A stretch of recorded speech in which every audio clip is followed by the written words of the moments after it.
Regardez. Sur la piste de décollage du quartier général de Franky Zapata, la pression vient de monter d'un cran. Tous les paramètres OK? Tout est bon pour moi. Allez. Au programme, l'un des tout premiers vols de l'inventeur français aux commandes de son nouvel engin, le Air Scooter. Nous avons la chance d'y assister et même de pouvoir recueillir ses réactions en direct. Là, je suis en train de voler. C'est fou. Et tu vois, je peux carrément te parler. Tu vois, je suis détendu. Et en fait, t'as zéro contrainte physique. Au-dessus de l'étang de Berre, les images sont une nouvelle fois dignes d'un film de science-fiction. À près de 80 km/h, propulsé par des moteurs hybrides, Franky Zapata se promène. Le test est visiblement concluant. Là, j'ai qu'une seule envie, tu vois, c'est partir. J'ai envie de traverser des temps, tu vois, et de partir promener, quoi. Mais ça n'est pas encore le moment.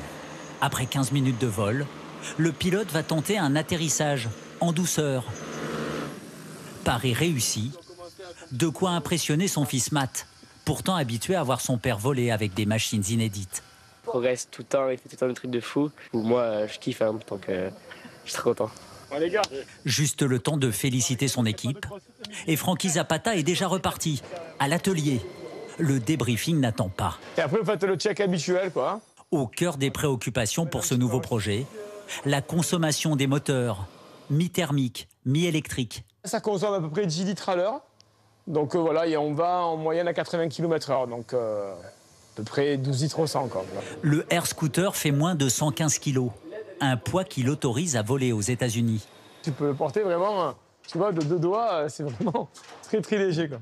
Ça fait 20 kilos. Cet œuf tout en carbone peut atteindre aujourd'hui une autonomie en vol de 2 heures, grâce au travail des ingénieurs, notamment informaticiens, qui chaque jour doivent résoudre les équations posées par le patron. En gros, il court devant et on essaye de le suivre, quoi. Hein. Le principe, c'est celui-là, quoi. Hein. Voilà, donc quand on rentre dans cette boîte, on sait qu'il va falloir courir. Et puis, il a plein d'idées, des milliards d'idées à la seconde, et on essaye de concrétiser tout ça, quoi. Le premier objectif du Air Scooter, c'est de faire voler des clients aux États-Unis dès l'automne prochain. Pour cela, un simulateur a été mis au point pour former Monsieur Tout-le-Monde en une dizaine de minutes.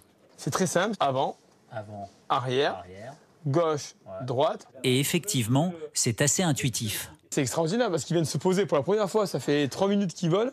Il s'est posé sur un bateau qui bouge. Donc il s'est posé pile poil au milieu du H. Un engin facile à piloter qui inspire déjà un nouveau projet de taxi volant pour plusieurs personnes. Mais avant cela, Franky Zapata s'est lancé un nouveau défi un peu fou. Faire la traversée de la Manche aller-retour avec son nouveau jouet,